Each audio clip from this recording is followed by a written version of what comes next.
On passe, puisqu'il nous reste une bonne vingtaine de minutes, walhamdoulilah, à sourate. Alors, quelle est la suivante? Dans l'ordre, qu'est-ce qui vient après Zalzala, le tremblement de terre, la secousse, Al-Adiyat? Comment c'est traduit Al-Adiyat chez vous en français?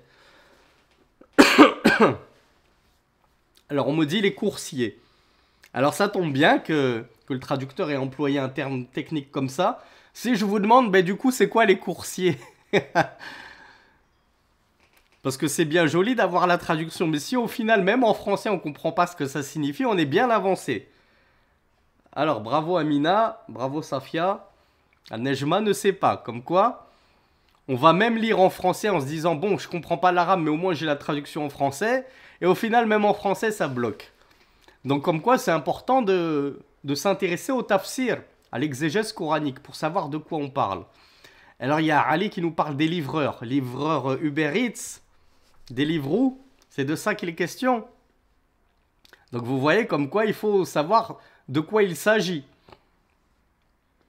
Alors, d'abord, on n'a pas lu la sourate, n'est-ce pas? Est-ce qu'entre-temps, il y aurait un courageux qui serait venu en plus pour épauler Dhun Nurayn, pour nous lire cette sourate? Qui veut lire la sourate en arabe? Alors je vais être sympa, même ceux qui la connaissent pas par cœur, qui a envie de la lire en s'aidant de son mousraf. Allez, pour donner l'occasion à la plupart de la lire.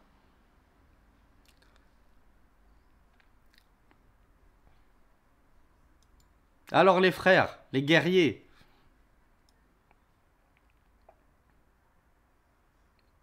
Alors il y a Bakary qui daigne nous faire l'honneur de faire une concession. Mais je crois que Bakary l'avait lu la semaine dernière. Il n'y a personne d'autre que Bakary. Sinon, on va laisser Bakary. Non, Dhun Nurayn, ça va. On sait que tu cherches ta deuxième épouse, mais laisse-en un peu aux autres. Alors, à part Dhun Nurayn, Bakary. Comme je vous le disais, les frères, hein, je poserai les questions aux sœurs. D'ailleurs, les sœurs, qui d'entre vous auraient voulu lire si vous étiez entre vous? Si vous aviez un prof femme, vous étiez que entre vous. Qui aurait lu? Voilà. Déjà 4, 5. Ça fait peur. 6, 7. On est loin, les frères. Hein. On est très très loin, les frères. Faudra pas vous étonner ensuite si sur TikTok, il y a que des prêcheuses femmes, des prédicateuses femmes qui font darwa. Si à la télé, dès que vous lancez des chaînes religieuses, il n'y a plus que des femmes. Si à Médine, à l'université, il n'y a plus que des femmes qui enseignent, faudra pas pleurer. Le Cheikh Abdurazak Al-Badr nous l'expliquait. En gros, Al-Jaza min jinsil amal.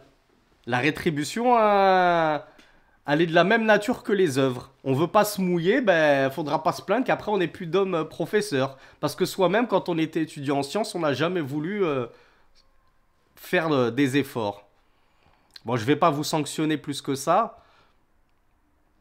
Donc, Bakary, on va te faire lire si si je te retrouve. Si tu peux lever la main, comme ça je te verrai plus rapidement sur... Ça y est, je t'ai trouvé.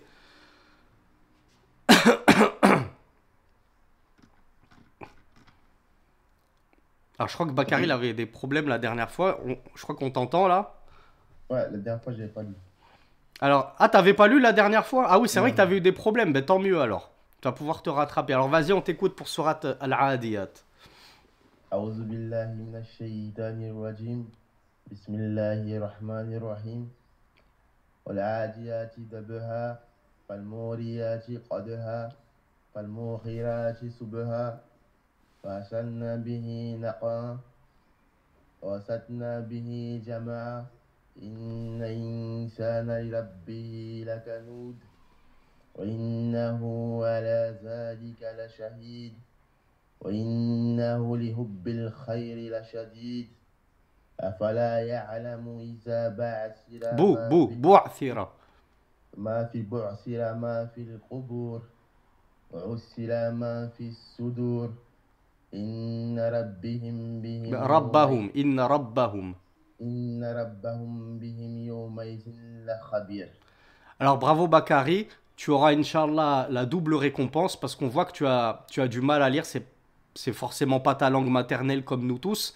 Mhm. Tu es d'origine africaine, Bakary? Tu te situes en Afrique? Non, ouais, je suis Mali. Je suis malien. T'es malien, mais t'es en France. Ouais, c'est ça. T'as jamais pris de cours de langue arabe, si? Ah bon, un petit peu. Là, j'apprends. T'es en train d'apprendre la langue arabe, Ouais. alhamdoulilah, dans Mhm. un institut online avec un prof en... Ouais, c'est ça, en ligne. D'accord. Je suppose que ton prof, il t'a beaucoup corrigé la sortie de certaines lettres, comme le Ouais, ha. c'est ça. Ouais, Hmm. c'est ça. Ouais, Hmm. surtout le ha, ouais, c'est Ouais. ça. Donc toi, ton ha, mais ça, c'est pour ça que je te demandais ton origine, parce qu'il y a des origines Mhm. qui, forcément, ont de gros soucis avec certaines lettres qui n'existent pas. Nous-mêmes, en tant que Français, qui avons grandi en France, le ha, on l'a pas. On a à la limite même le ha, on l'a pas. On n'a pas de mot où il y a ha. Alors que les Anglais, oui. Les Anglais, ils ont le who is it. Le ha, ils l'ont, mais ils n'ont pas le ha. Nous, les Français, on n'a aucune de ces deux lettres.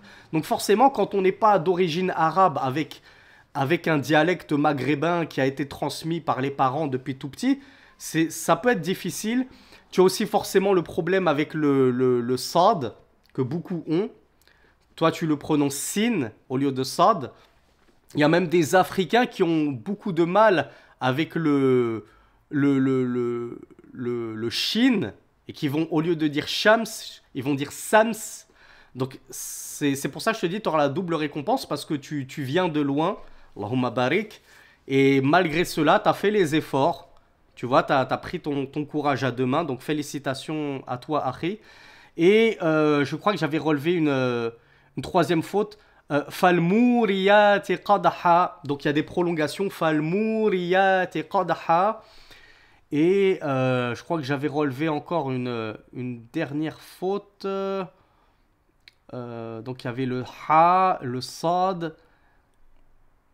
Et il y avait une faute au niveau d'une lettre. J'ai oublié c'était laquelle. Peut-être Dabha, le Le, Dad, mais bon, ça c'est. peut-être le roi, Ah, peut-être. c'était dès le début sur Al-Isti'adha. T'as une faute sur A'udhu, donc le Val, forcément, qui est une lettre qu'on n'a pas également. Donc le Val, Ouais. toi, tu as dit A'udhu avec un Z. Et ça, c'est une faute qui est très commune aux débutants qui étudient la langue arabe. Donc c'est pour ça que tu n'es absolument pas blâmable en cela, parce que tu fais les efforts d'apprendre. Contrairement à ceux qui ne font même pas, qui n'ont même pas fait l'effort d'apprendre, qui ne veulent pas faire l'effort d'apprendre. Donc personne ne te jettera la pierre, Bakary. Au contraire, je parle au nom de tous, on est fiers de toi, on te félicite. Poursuis sur ce chemin-là, continue tes cours de langue arabe, continue à t'entraîner à lire à voix haute, à te faire violence jusqu'à ce que les lettres finissent par sortir correctement.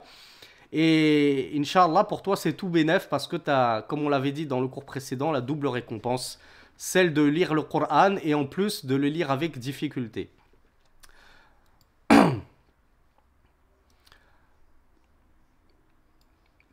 Donc, Al-Adiyat, traduit par les coursiers, il s'agit ici des chevaux galopants. Pourquoi est-ce qu'il s'agit des chevaux galopants? Parce qu'ici, dans cette sourate, on est dans un contexte de djihad, qui est traduit par la guerre sainte. On est dans un contexte de guerre contre les infidèles. Et donc, l'une des armes les plus puissantes lors des combats à l'époque, c'était bien les chevaux, par lesquels les cavaliers s'élançaient et, avec leurs épées, coupaient les têtes des infidèles.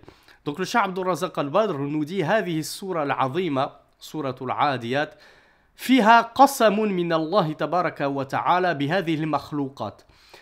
Ces armes sont tellement puissantes qu'Allah subhanahu wa ta'ala a juré par elles. Et comme on l'a vu dans un cours précédent,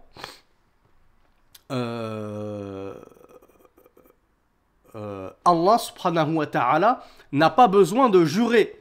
Il est Waman asdaqu min Allahi qila, et qui est plus véridique qu'Allah en propos. Donc Allah, il n'a même pas besoin de jurer pour qu'on le croive et qu'on sache qu'il dit la vérité. Mais quand il jure sur quelque chose, c'est pour montrer l'importance de cette chose, l'importance qu'elle revêt auprès de lui.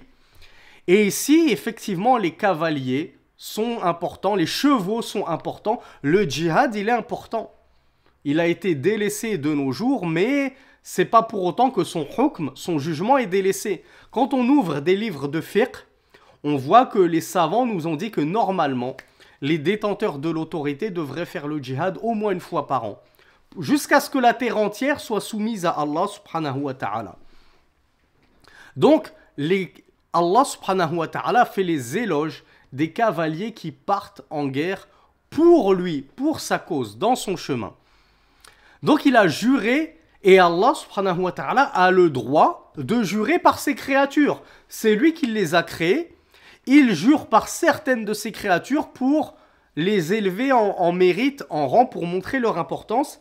Et cela est le droit d'Allah. Est-ce que nous, on a le droit de jurer par les créatures d'Allah? Est-ce que moi aussi, j'ai le droit de jurer comme Allah l'a fait par les cavaliers qui galopent, par les chevaux qui galopent? Effectivement, dans notre cas, nous, c'est du shirk. Même est-ce qu'on a le droit de jurer par la Kaaba? Parce que la Kaaba, ça reste la maison sacrée d'Allah. Non, j'ai pas le droit de jurer par la Kaaba non plus. Ça reste une créature, une création. Ça reste de la pierre. Donc j'ai pas le droit de jurer sur les créations d'Allah subhanahu wa ta'ala. Est-ce que j'ai le droit de jurer sur le Coran? Alors bravo, il y en a beaucoup qui ont la bonne réponse. Oui, on l'avait déjà étudié. Si ce qui est voulu par je jure sur le Coran, c'est-à-dire je jure sur la parole d'Allah, parce que le Coran n'est rien d'autre que la parole d'Allah, alors je suis en train de jurer en réalité sur un des attributs d'Allah. C'est comme si je disais je jure sur la toute-puissance d'Allah. En jurant sur la toute-puissance d'Allah, je suis en train de jurer sur Allah. Donc il n'y a pas de mal. Par contre, c'est ce qui est voulu, c'est je jure sur le Coran, c'est-à-dire cet exemplaire de papier. Alors là, tu es en train de jurer sur quelque chose de créé. Tu es en train de jurer sur des feuilles, une couverture en simili-cuir, etc. Ça, c'est pas autorisé. Donc quand on jure sur le Coran, on doit jurer sur Kalamullah. Je jure sur ce qu'il contient de paroles d'Allah subhanahu wa ta'ala. Mais le meilleur, c'est directement de jurer sur Allah. Sortez des complications et jurez directement sur Allah. D'où le fait que Rasulullah sallallahu alayhi wa sallam ait dit Man kana halifan falyahlif billahi aw liyasmut. Que celui qui désire jurer, qu'il jure sur Allah ou qu'il se taise. Commence pas avec sur la tête de ma mère, sur le Coran de la Mecque, sur je sais pas quoi, sur mon honneur. Tout ça, c'est des choses interdites. Donc le Cheikh Abdul Razak al-Badr nous dit Allah subhanahu wa ta'ala a juré sur ces créatures-là, notamment les chevaux qui s'élancent à toute vitesse dans le combat, dans son sentier. Wallahu yuqsimu bima sha'a min makhluqatihi. Allah jure par ce qu'il veut de ses créatures. Wa iqsamullahi ta'ala bihadhihi al-makhluqat fihi tashrifun laha. Et en faisant ainsi, Allah honore le mérite, le rang de ces créatures par lesquelles il a juré. Wa amma al-makhluq fala yajuzu lahu an yuqsima illa billah. Quant aux créatures, et en l'occurrence nous, il ne nous est pas autorisé de jurer par quoi que ce soit en dehors d'Allah subhanahu wa ta'ala. On ne peut jurer que par Allah, au vu du hadith que je vous ai cité du messager d'Allah sallallahu alayhi wa sallam. Quiconque veut jurer, qu'il jure par Allah ou qu'il se taise. Ce hadith, il est unanimement authentique, rapporté par Bukhari, numéro 2679, et dans Muslim, numéro 1646. Et dans une autre version, Man halafa bi ghayri Allahi faqad kafara aw ashraka. Dans un autre hadith, notamment rapporté par Ahmed, numéro 6072, le prophète a dit, sallallahu alayhi wa sallam, quiconque jure par un autre qu'Allah a certes mécru ou associé. Vous voyez que c'est pas une mince affaire. Donc, wal adiyati dabha. هذا قسم منه تبارك وتعالى بالخيل المنطلقة عدوا. C'est-à-dire ceci, le Cheikh Abdul Razak al-Badr nous dit, ceci est un serment. Le waouh, ici c'est waouh al-qasam. Dans la langue arabe, pour jurer, il suffit de dire wa. Donc si je dis wallahi, quand je jure en arabe, comment je dis? Je dis Allah. Je peux dire uqsimu billah. Mais il suffit de dire Wallahi. C'est pour ça que les gens disent Wallahi. C'est quoi ce waouh? Ben, c'est le waouh al-qasam. C'est le waouh du serment. C'est le waouh du jurement. Je suis en train de jurer. Wallahi, ça veut dire par Allah. Je jure par Allah. Donc ici, Allah est en train de jurer. Wal-adiyati. C'est-à-dire, je jure par al-adiyat. Ça vient du verbe ada. Ya'adu. Qu'est-ce que ça veut dire ada ya'adu? Ça veut dire galoper à vive allure. Et al-adiyat, c'est le pluriel de adiyah, qui est le ismu fa'il, puisque notre ami Bakari prend des cours de langue arabe, ça lui servira, incha'Allah, il pourra frimer devant son prof. Il lui dira al-adiyat, c'est un ismu fa'il. Ismu fa'il du verbe ada ya'adu. Ismu fa'il, ça veut dire l'auteur du verbe, le sujet. Donc c'est le sujet de celui qui galope à toute vitesse. Ben, qui sont les sujets, qui sont ceux qui font cet acte-là? Ce sont les chevaux qui s'élancent à toute vitesse. Donc, wal-adiyat, si on veut vraiment traduire très très fidèlement, c'est pas par les coursiers, par, comment vous me l'aviez dit déjà? Ouais, les coursiers, et il y a un frère qui avait dit par les livreurs.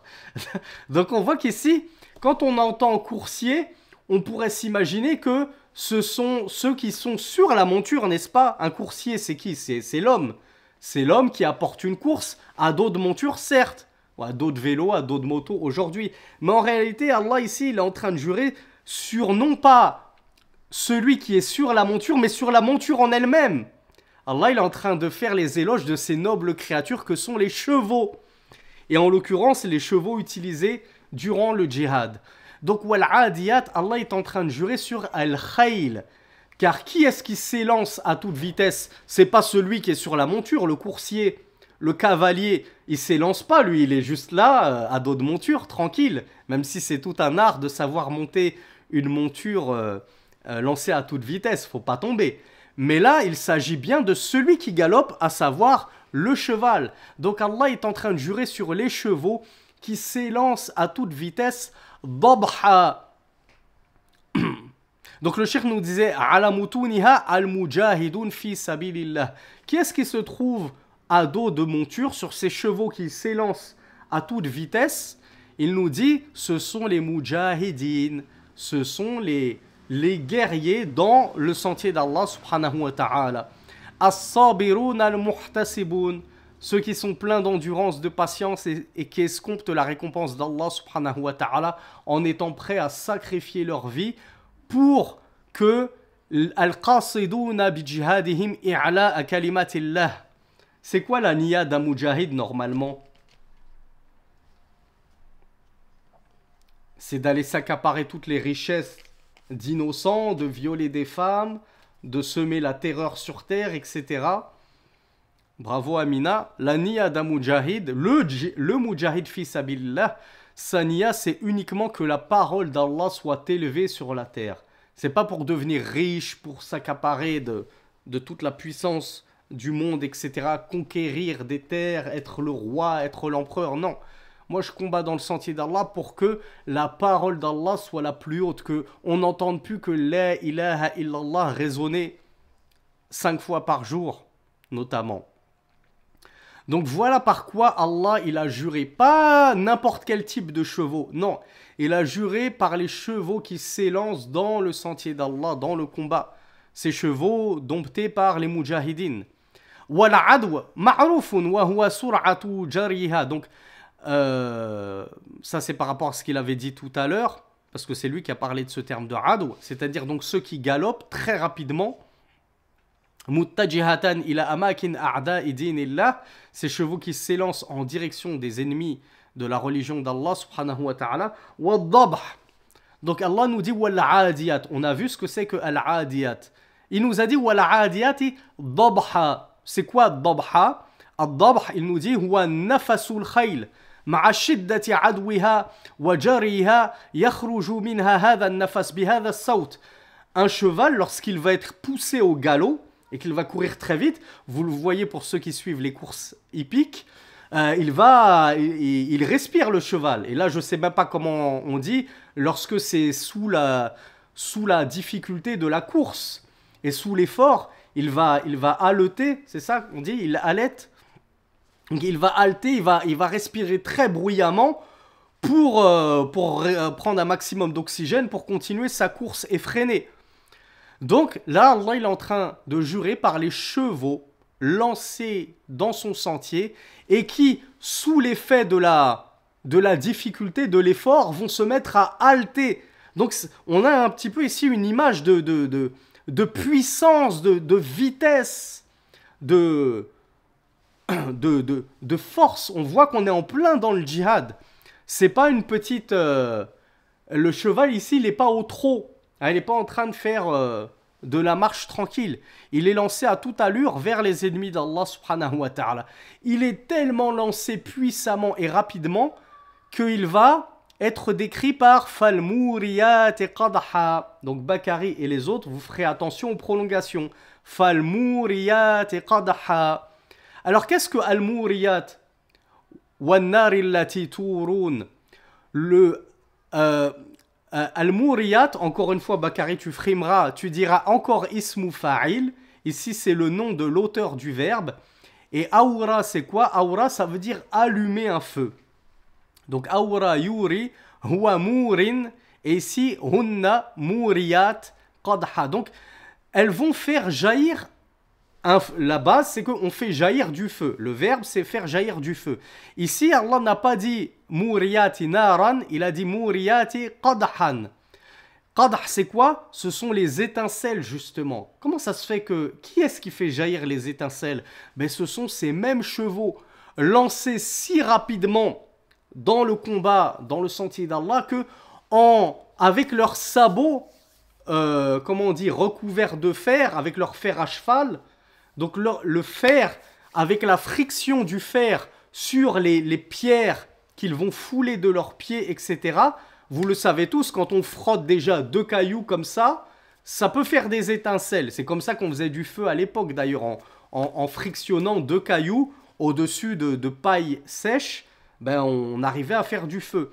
Donc là, les chevaux sont lancés à tellement vive allure qu'avec la friction de leur fer, à leurs sabots, ils arrivent à faire jaillir des étincelles. Donc on voit encore l'intensité de la scène qu'Allah subhanahu wa ta'ala est en train de nous décrire.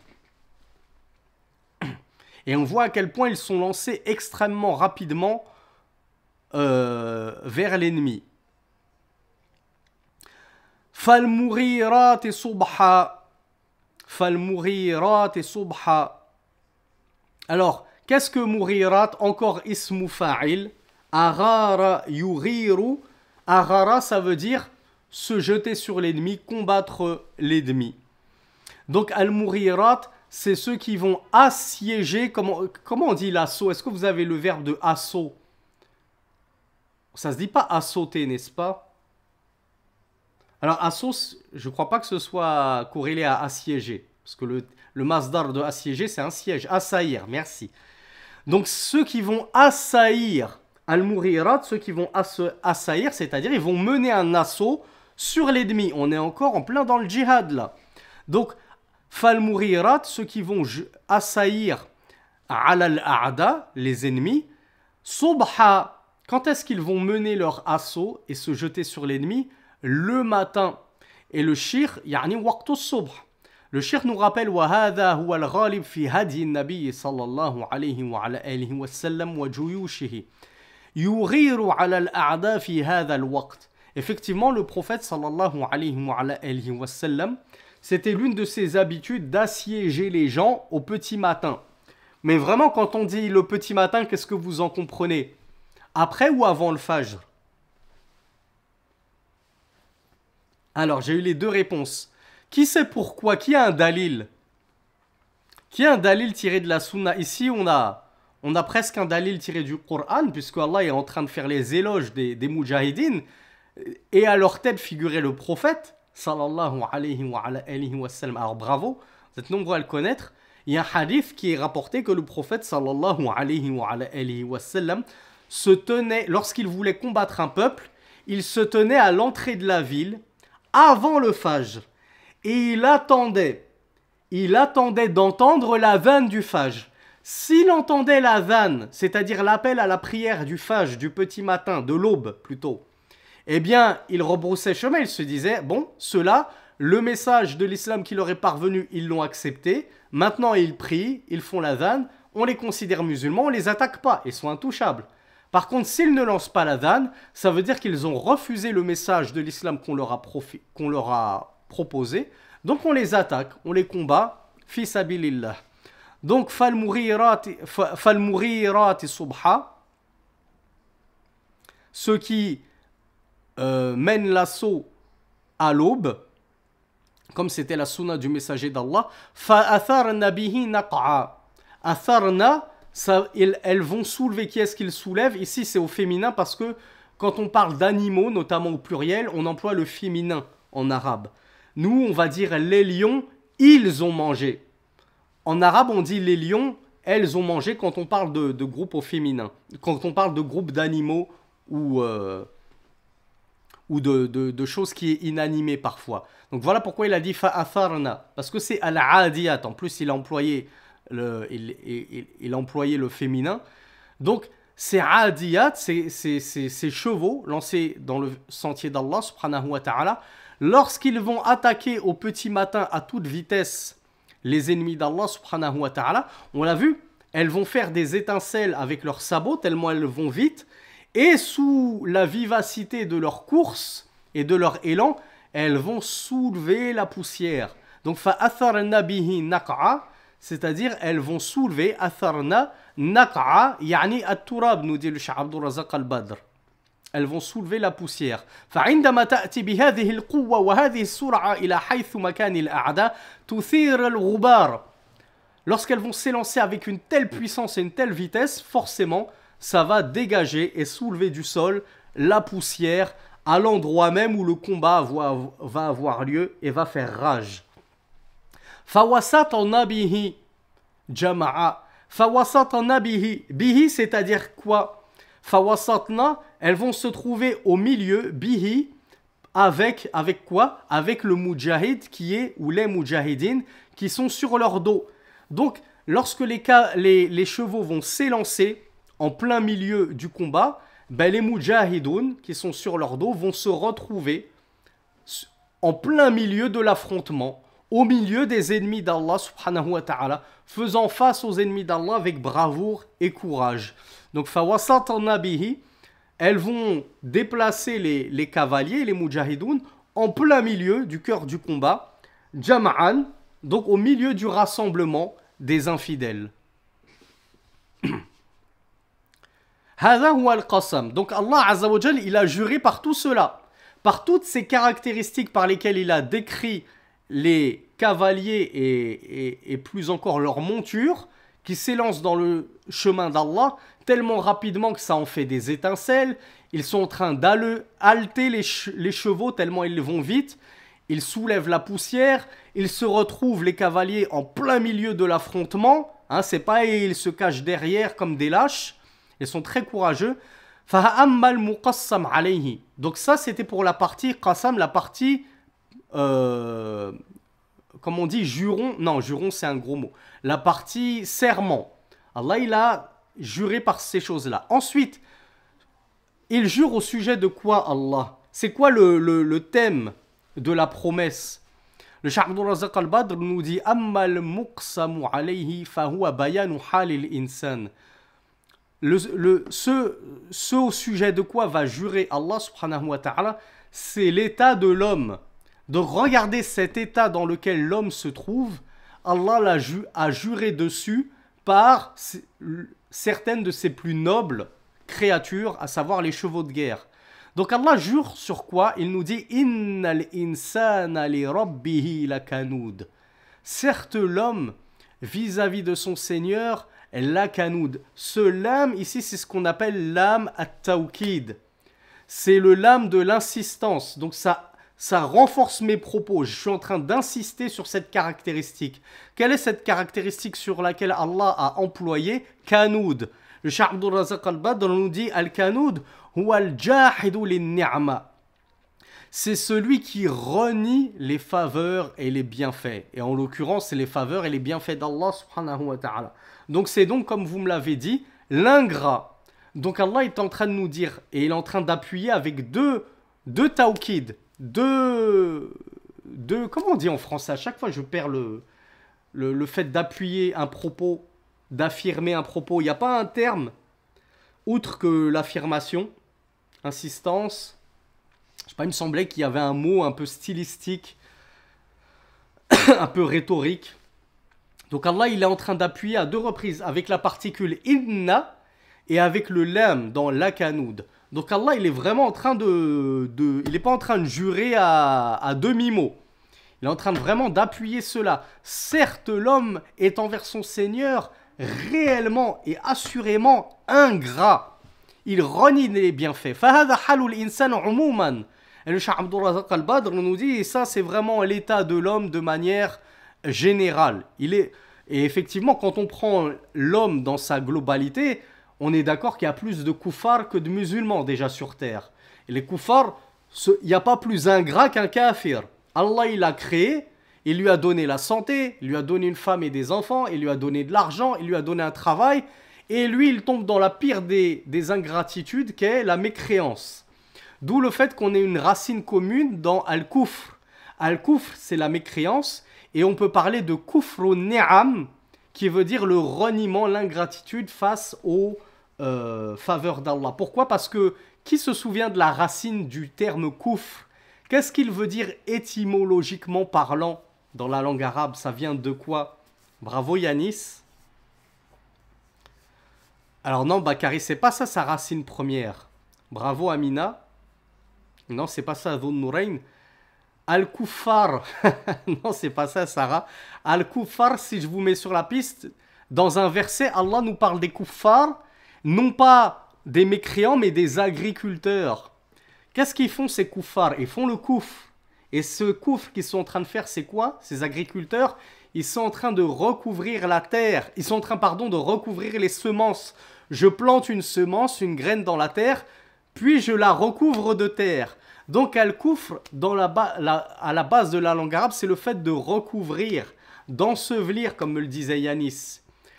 Et donc, d'où le terme kafara, il a mécru. Pourquoi? Parce qu'il a recouvert sa foi avec laquelle il est né.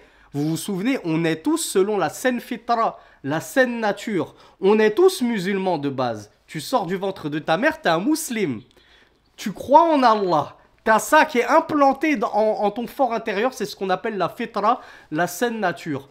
Puis tes parents vont te dévoyer, et toi, plus tard, tu vas recouvrir cette foi que tu avais par la mécréance en Allah subhanahu wa ta'ala. Donc, d'où le fait que kufrun ni'am, c'est le fait que tu es en train de recouvrir tous les bienfaits d'Allah d'un voile, tu les vois même plus. Donc si tu les vois plus, comment tu veux être plein de gratitude et de reconnaissance envers Allah? Tu es même en train de les nier. Comme tu as nié la foi, l'existence d'Allah, son tawhid et ainsi de suite, eh bien l'homme, de manière générale, il est très kafir, il est très ingrat envers les faveurs d'Allah subhanahu wa ta'ala. On a dit en tête de liste les kuffars, et malheureusement, même parmi les musulmans, on a des kafirs dans le sens de kufr ni'am, ceux qui vont être ingrats vis-à-vis d'Allah subhanahu wa ta'ala. يتفضل عليه ربه بأنواع النعم وصنوف المنن فيكون كنودا جاحدا لنعمة الله عليه وفضله ومنه وممسكا شحيحا بخيلا لا ينفق ولا يبذل مما آتاه الله إلا من سلمه الله ونجاه.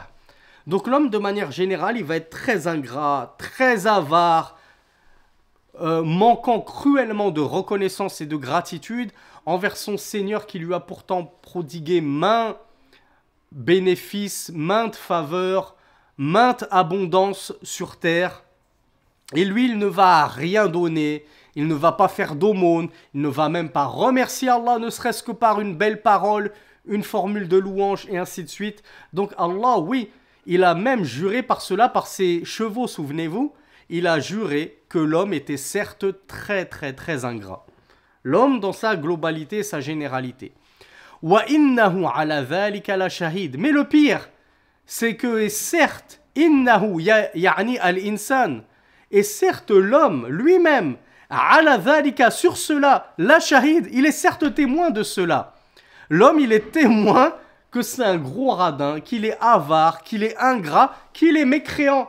Regardez, peut-être que, comme je vous ai dit, je ne regarde pas les commentaires sur TikTok, mais ceux qui aiment bien perdre leur temps, malheureusement, à suivre les commentaires sur TikTok, peut-être que vous avez vu apparaître un ou deux joyeux lurons qui est venu cracher son venin. Oui, Allah, il n'existe pas. Oui, Momo, pédo, etc., etc. Ils sont en train de cracher leur haine.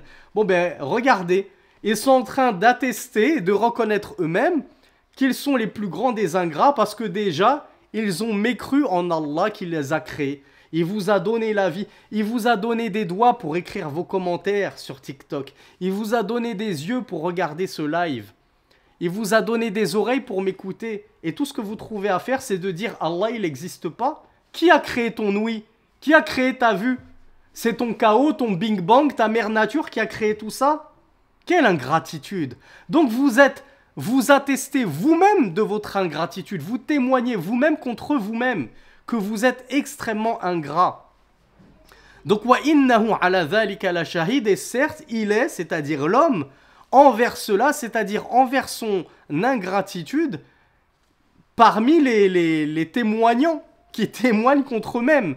Shahidun ala nafsihi bihadhihi sifa dhamima wal khasla al mashina. Le Cheikh Abdul Razak al-Badr nous dit l'homme, il est témoin contre lui-même de cette piètre, j'allais dire qualité, mais qualité dans le sens de caractéristique, de ce piètre défaut et de cette piètre caractéristique sur laquelle il repose tristement, qui est l'ingratitude et le fait de ne pas être reconnaissant. Wa innahu li hubbil khayri la shadid. Et on parle toujours de l'homme, et il est certes vis-à-vis de l'amour des biens. Le Cheikh Abdul Razak al-Badr nous dit ay al-mal, les biens, c'est-à-dire tous les biens. Les biens, ça peut être l'argent, ça peut être les belles voitures, ça peut être les beaux vêtements, ça peut être les bijoux pour les sœurs, etc. Ça peut être les repas gastronomiques. Et certes, l'homme, vis-à-vis de l'amour de ces biens qu'il y a sur terre, il est l'ashadid. Encore une fois, on retrouve notre lame, le lame du tawkid, le lame de l'insistance. Alors qu'il avait déjà dit inna au début du verset, qui est déjà une insistance. Donc Allah, il insiste deux fois. Et certes, alors oui, on me demande est-ce que la famille peut rentrer dans les biens. Effectivement, Allah Azza wa Jal a dit que les enfants, et on le verra dans le tafsir de Surat At-Takathur, ils rentrent dans les biens après lesquels courent les gens. D'ailleurs, les enfants, ça fait partie des biens les plus précieux qu'avaient les Arabes. Ils s'enorgueillissaient d'avoir beaucoup d'enfants et qui plus est beaucoup de garçons. Ils se faisaient la concurrence là-dedans. Donc Allah nous dit, certes, vis-à-vis des biens, il est shadid, il est féroce, il est avide, l'homme, de faire la course aux biens, de collectionner les biens. Donc la shadid, yani nafsuhu la taqna'u mahma utiya min al-mal. Cheikh Abdul Razak al-Badr nous dit ton âme, l'âme de l'homme, de manière générale. Rappelez-vous, quand on dit homme, c'est avec un grand H. Les femmes ne sont pas dédouanées, elles sont tout aussi concernées que nous. L'âme de l'homme est tellement avide de ses biens qu'elle ne, comme on dit, qu'elle ne s'étanche jamais, elle ne se rassasie jamais, elle n'en a jamais assez. Le cheikh nous dit yuhibbul mal hubban jamman. L'homme, il aime les biens d'un amour sans limite. Law utiya min al-mal wadiyan la tamanna an yakuna lahu wadun akhar. L'homme, il aime tellement les biens, à outrance, nous dit Nu'man, que si on lui donnait une vallée de biens, une vallée d'or et de diamants, est-ce que vous pensez qu'il serait rassasié, qu'il se dirait « je suis refait » Non. L'homme, il en voudrait une seconde. Ça lui suffit toujours pas. L'homme en veut toujours plus. Et regardez, les milliardaires, Jeff Bezos, il pourrait prendre sa retraite. Qu'est-ce qui l'empêche de prendre sa retraite et de vivre avec ses 200 millions? Non, ça lui suffit pas. Il a besoin de continuer à gagner plus. Elon Musk, pareil, 300 millions. Qu'est-ce qui l'empêche de prendre sa retraite? Larry Ellison, c'était un tant soit peu devenu l'homme le plus riche du monde. Il avait même dépassé Elon Musk pendant quelques heures. Et là aussi, quelque chose comme 200, 300... Non, qu'est-ce que je dis millions? C'est en milliards. Jeff Bezos, 200 milliards. Elon Musk, 200, 300 milliards. Larry Edison, pareil, 200. Mais vous imaginez ce qu'on peut faire avec 200 milliards? Moi, déjà, si on me donnait 200 millions, priez pour moi, mes frères et sœurs. Priez que je n'arrête pas la darwa. Parce que franchement, c'est tentant. J'achète une île à Tahiti, une île privée. Je pars avec ma femme et mes enfants et c'est terminé la darwa. Je vis comme un pacha. Qu'Allah m'en préserve. Qu'Allah me préserve parce que l'argent, c'est une fitna terrible. Ces gens-là, ils ont 200 milliards, ils continuent. Larry Ellison, il va sur ses 80 ans, si je ne m'abuse, s'il ne les a pas déjà atteints et dépassés. Il continue à travailler, à vouloir toujours plus. C'est incroyable. Le Cheikh Abdul Razak Al-Badr nous dit, regardez comme Allah dit vrai, l'homme est insatiable vis-à-vis des biens. Si on lui donnait une vallée, il en voudrait une vallée de biens, d'or, d'argent, de diamants, il en voudrait une seconde. Ça ne lui suffit jamais. Puis, ثم نبه تبارك وتعالى على ما يعين العبد على النجاة من هذه الخصال والسلامة من هذه. Puis, alhamdulillah, après avoir juré sur ces nobles montures, que l'homme, il était très ingrat, qu'il était en plus témoin contre lui-même au sujet de cela, et qu'il était avide et insatiable de ses biens, Allah Azza wa Jal nous donne un moyen de réfréner cet amour des biens et cette soif inétanchable des trésors et des richesses. Donc Allah va nous donner un moyen et matière à méditer et à songer pour sortir de cette avidité. Et en plus de cette avarice, comme on l'a vu au début, le fait d'être avide et cupide, ça t'amène en plus à l'avarice. Tu es ingrat, tu veux même pas donner ton argent, tu veux pas partager, tu veux pas sortir ta zakat, etc. Donc Allah poursuit et il nous dit Afala ya'lamu idha bu'athira. Bakari, fais attention, c'est bien bu'athira avec une dhamma sur le bas. Afala ya'lamu idha bu'athira ma fil qubur. Afala ya'lamu, ne sait-il pas, c'est-à-dire l'homme, cet homme ingrat, avare, ne sait-il pas que lorsque bu'athira, ce qu'il y a dans les tombes, qu'est-ce que ça veut dire bu'athira? Dans la langue arabe, ba'thara, ça veut dire faire sortir et éparpiller. Vous savez comment on appelle ça, la police, police criminelle. Quand ils inspectent dans les tiroirs, ils sortent tout et ils déposent les pièces à conviction comme ça pour bien les examiner en détail. C'est ça que ça veut dire ba'thara. C'est le fait de faire sortir, mais dans le sens de mettre à jour pour bien examiner, pour bien voir en détail tout ce que j'ai fait sortir. Eh bien, regardez comme Allah subhanahu wa ta'ala, il a employé un verbe précis. Il aurait pu dire « idha ukhrija ».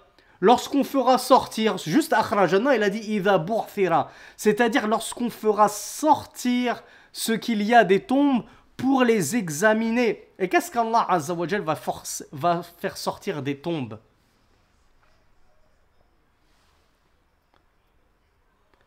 Ben, les cadavres, on l'a vu tout à l'heure dans la sourate précédente. Il va faire sortir les hommes, les femmes, les djinns. Il va nous faire sortir pour nous examiner, pour nous inspecter. Il va regarder dans le détail nos comptes. Qu'est-ce que recèlent nos poitrines? Surtout, qu'est-ce que recèlent nos cœurs, nos livres, nos registres, le registre de nos comptes.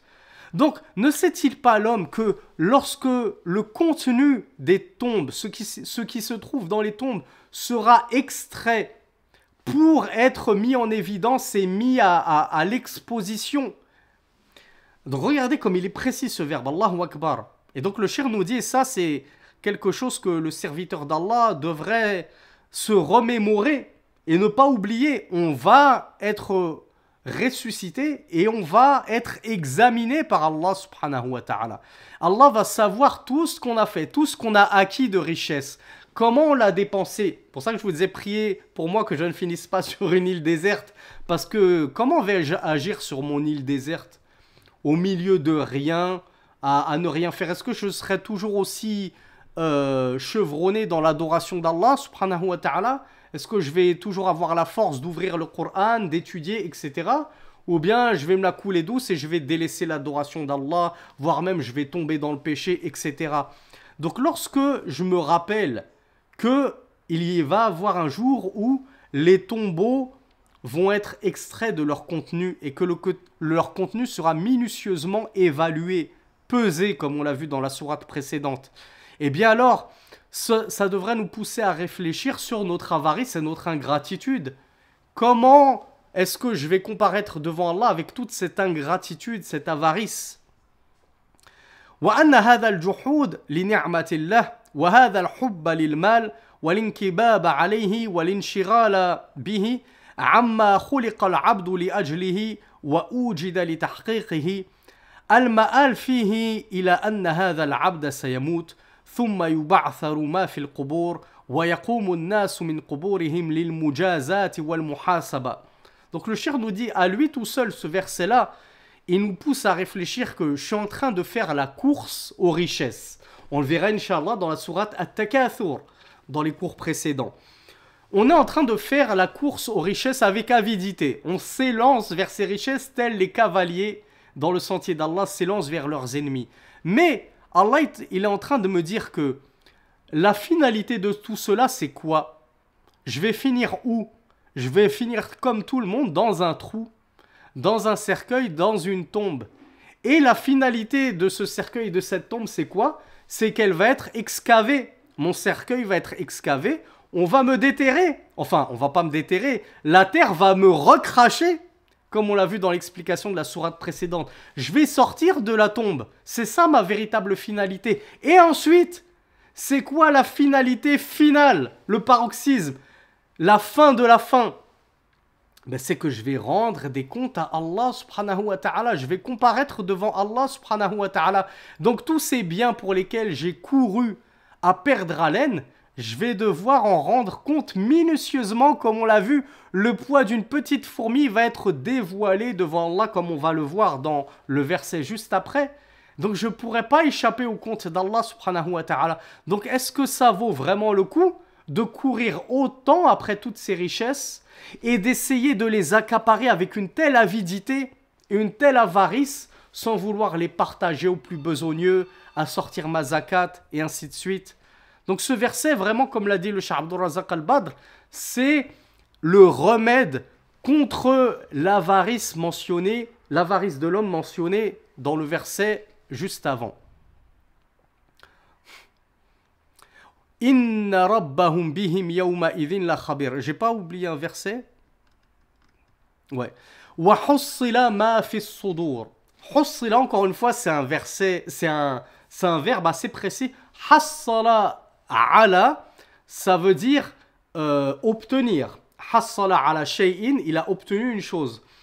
Allah nous dit wa hussila ma fi sudur. Alors je crois que vous me le direz, dans la plupart des traductions françaises, c'est traduit par et le contenu des poitrines sera dévoilé, c'est ça? Ce qui reste une traduction correcte, hein, bien sûr. Mais en fait, la langue arabe, elle est vraiment précise. Et si on voulait chipoter, pinailler, on verrait que hussila, c'est pas juste dévoilé. Il y a une notion d'accaparement, d'obtention. Allah subhanahu wa ta'ala, il va obtenir. Il va certes dévoiler le contenu des poitrines, et ce contenu-là sera entre les mains d'Allah. Il va les obtenir, les posséder totalement. Allah à lui va retourner tes œuvres, bonnes et mauvaises. Elles seront entre ses mains dans les livres des comptes, sur la balance d'Allah subhanahu wa ta'ala. Donc c'est pas juste un simple dévoilement, une mise en évidence. Allah, il va s'accaparer et il va obtenir et savoir avec exactitude tout ce que tu as fait sur terre, de bien comme de mal, parce que c'est ça qui est fait sudur, le contenu de ton cœur, c'est-à-dire tous tes actes أي يحصل في ذلك اليوم من طوت عليه ليجاز العبد على ما كان عليه من شح وبخل وكنود وغير ذلك من الخصال الذميمة. Donc lorsque sera dévoilé le contenu des poitrines, c'est-à-dire lorsque Allah subhanahu wa ta'ala va mettre en exècre, en évidence, notamment dans la balance des comptes, toutes tes œuvres, bonnes comme mauvaises, et en l'occurrence ces œuvres dont Allah et ces piètres caractéristiques dont Allah a parlé précédemment, l'avidité, l'avarice, l'ingratitude, la mécréance, la course aux richesses, etc. Tout cela sera dévoilé, pesé et rétribué. Inna rabbahum bihim yawma idhin la khabir.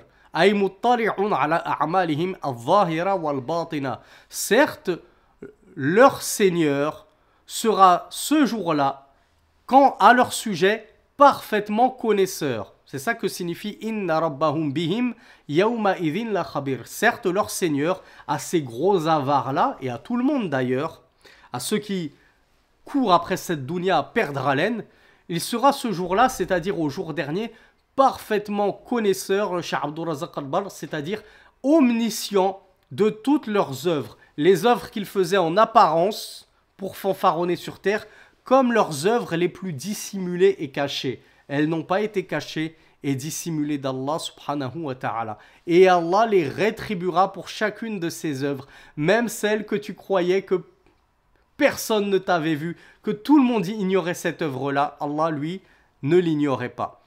Et le cheikh conclut en nous rappelant que Al-Khabir, parce que Allah nous dit Huwa la Khabir, il est certes très connaisseur, mais Khabir, souvenez-vous, c'est l'un des noms d'Allah. Il nous dit Huwa ismun min asma'illah. En plus, Khabir, en plus d'être une caractéristique d'Allah, c'est-à-dire qu'il est omniscient, il est connaisseur de toutes choses, c'est en plus un des noms divins.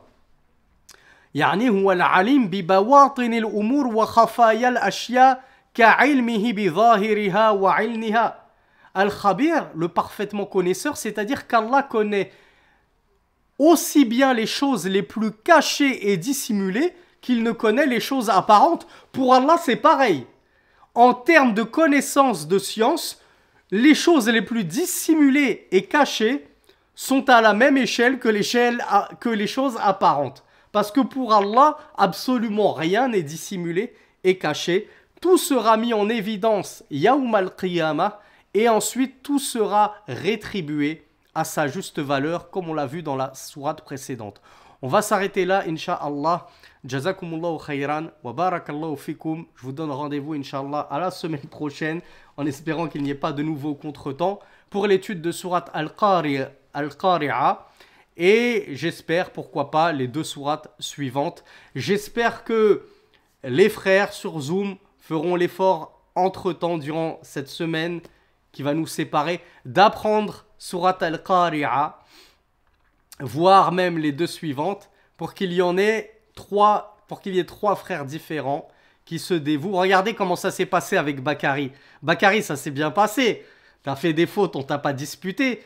Tu t'es pas tapé la honte. Au contraire, je suis sûr que tous les frères et sœurs, ils étaient fiers de toi, ils étaient fiers de ton courage, ils étaient fiers du fait que tu es lu comme ça en public. Alhamdoulilah, tu as montré l'exemple. Donc j'espère qu'on aura d'autres frères qui prendront leur courage à deux mains et qui liront, qui feront l'effort. هذا والله أعلم وصلى اللهم على نبينا محمد سبحانك اللهم وبحمدك أشهد أن لا إله إلا أنت أستغفرك